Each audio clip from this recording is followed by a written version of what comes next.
Well, Dave, what are some of the biggest barriers, I guess, to laundries becoming more eco-friendly and more sustainable? What are those barriers? And I think you kind of brought it up a little bit. Well, how much time do we have here? One of the basic issues is the use of hot water. And the people that come in say, well, my grandmother used hot water, her mother used hot water. We use a lot of detergent and a lot of bleach. We got it because that's how we wash. Don't tell me anything different. Yeah, so people have this the way that the conventional wash system is. I mean, you go walk into a Walmart or a Target and you see aisle after aisle of bottles of detergent and various odor maskers, and you see all that, and all that stuff gets hauled around. And so I'm saying that you need those kind of products, but we need less of them. We can't keep using what we're using now when people are coming in and just dumping detergent into the washers. It's something else. Yeah.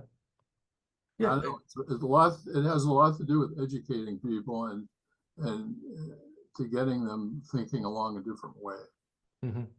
Right. Kathy, I saw you kind of shaking your head and agreeing. Oh, yes. Have you run into these kind of barriers and or others as far as you've tried to grow your eco-friendly business platform? Yes,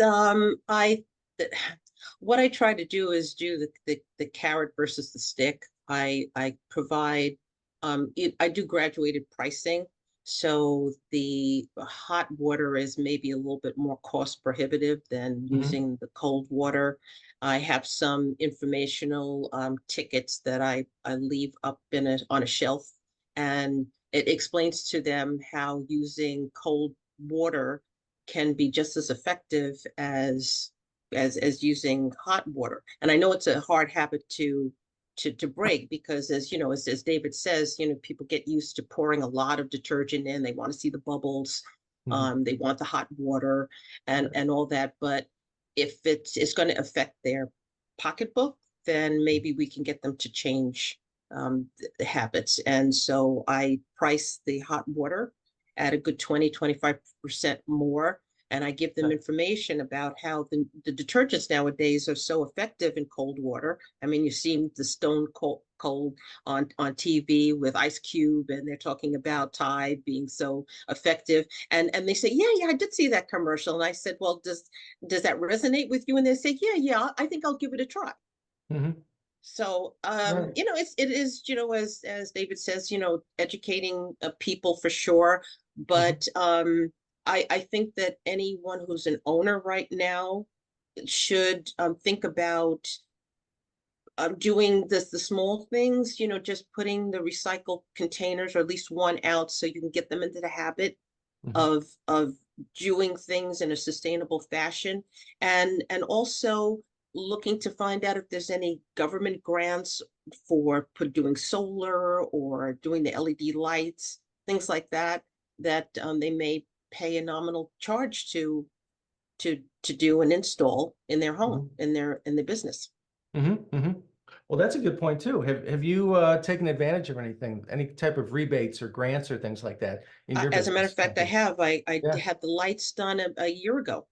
Okay. And throughout the store with the LED lights, it cost me like must have been less than $100 to put them in the entire place.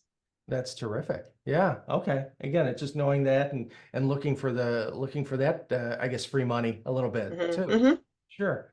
Hey man, how about you with this whole topic of barriers? You've got 3 stores that have eco in its name. So obviously, it's really important to you. Have you run into, what are some of the biggest barriers that you run into as far as running a business that way or sustainable? Well, we're talking about 2 different barriers here. We're talking, but my peers have been saying, which is customer mindset and habits. That's one side of the barrier discussion. What we haven't talked about is a lot of the financial and physical barriers to going green. machine technology costs and logistics constraints in buildings. I mean, Mhm. there's a lot of folks on the East Coast that can't put the types of machines in. They don't have access to adequate water systems. They don't have access to great natural gas sources.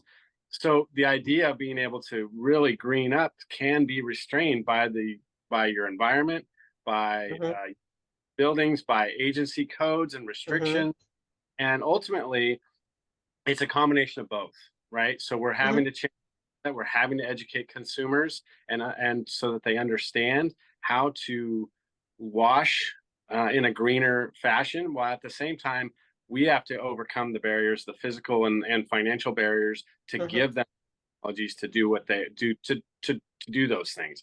It's not enough to be using 25-year-old machines and trying to teach them how to wash differently when we as operators aren't doing what we need to do, which is to upgrade, to embrace the new technology, to be a greener and create a better footprint for everybody. Yeah, 100%. Right. It's kind of a two-way street. It is. For sure. Absolutely.